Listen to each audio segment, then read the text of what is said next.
Let's talk about operating. I remember a time when my son went off to college for the first time right after high school, and I expected that he was going to come back with a degree. Within a year, he was back home.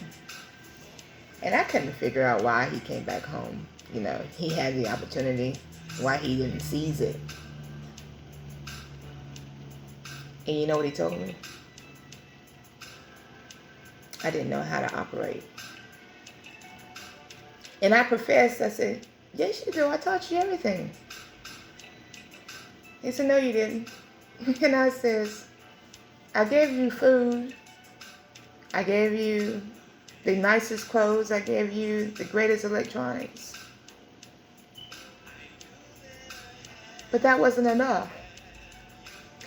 How paralyzing is that for me as a parent to understand that the way I was operating didn't teach them anything.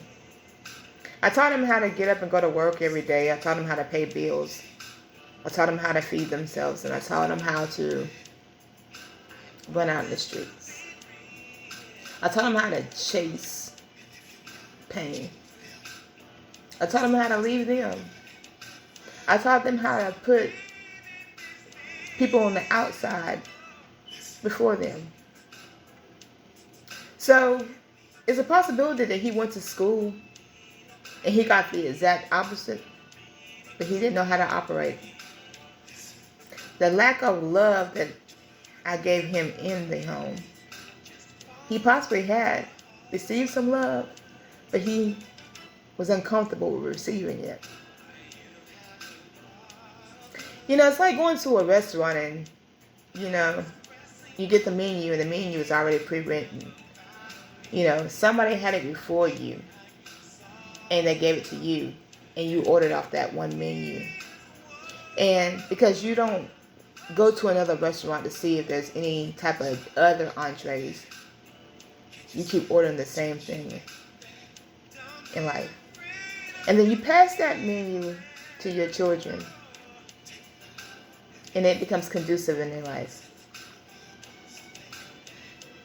And then I opened up my eyes one day and I said, you know what? Is there any more to life than this?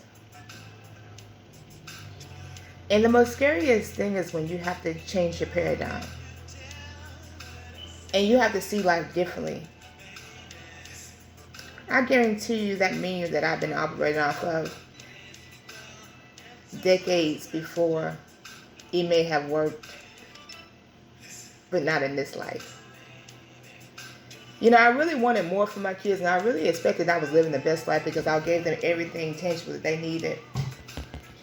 But that confidence and that self-worth and that boundaries and, that identity, I didn't have it to give.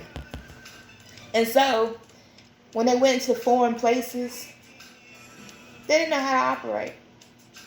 And they would feel like a failure or feel like they didn't belong. Or they felt like they was incompetent to have a conversation with somebody different. All my fears and all my phobias, I passed them along because I wouldn't dare put them in a place that made me uncomfortable, even if it was something that they wanted to do. How was I going to teach them honesty when I lied to myself all the time? I lied and I pretended and I denied. I'm not even sure how much of an alcoholic that would have became because I spent a lot of time when I was drowning in my sorrows and pain that I would pick up a drink instead of working with or dealing with my problems. They probably would be some amazing track stars that all the things that I have ran from in my life because I didn't know how to deal with them. What's the menu? What's the operating system that you're operating off of? Is your algorithm out of rhythm? Anything that you're struggling with internally is going to be given to them. If you're struggling with something and you're not dealing with it very well, 9 times out of 10, you're going to chase them children right out of the home into something that's going to be horrendous in their life. The reason why he came back is because he was undone. He wasn't finished. And me either. I wasn't finished either. Check the menu. What was given to you and your parenting skills that you have given to your children? I know I don't like to talk about this either because sometimes I get teary-eyed about how the things or the places I put my kids in that kind of disrupted them or became toxic, another toxic part of their life. How many small venues that I placed my children in that kept them burdened down or kept them from dreaming? It's very important to be able to feel good about yourself, not on the interior, but on the interior of life. You know, I never had or never wanted confidence because every relationship or every friendship that I was in didn't require confidence. You didn't have to feel good about yourself. You just had to belong to it. You know, could I be honest in that relationship? Probably not because it didn't require honesty. I just needed to be another count. I said before and I'll say it again.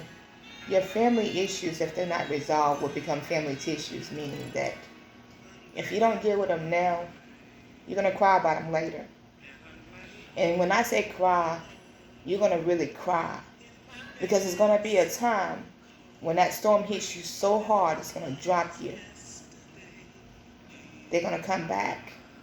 And they're going to keep coming back until you feed them right. Until you feed yourself right, there's always going to be a struggle. We like to say that we're doing good. I like to say that I'm doing good. And I'm still working towards being better.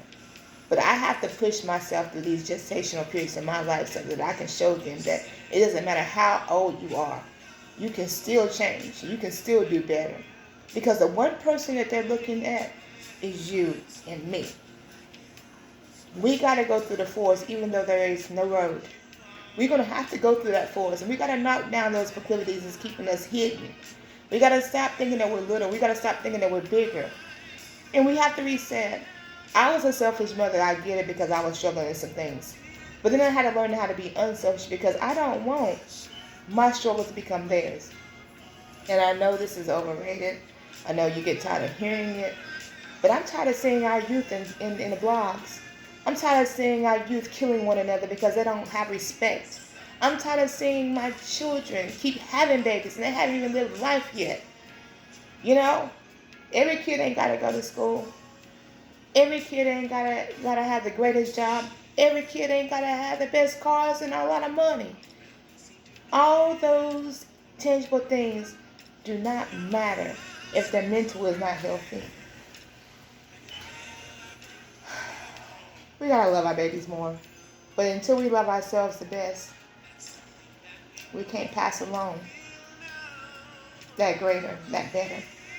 We got a lot of babies out there that can become lawyers, entrepreneurs, bankers, business owners, homeowners.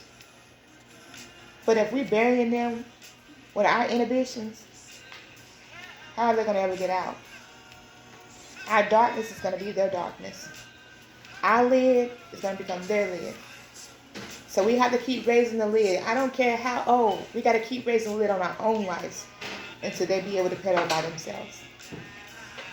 Family issues become family tissues. But your blessings will become theirs as well. Have a wonderful day.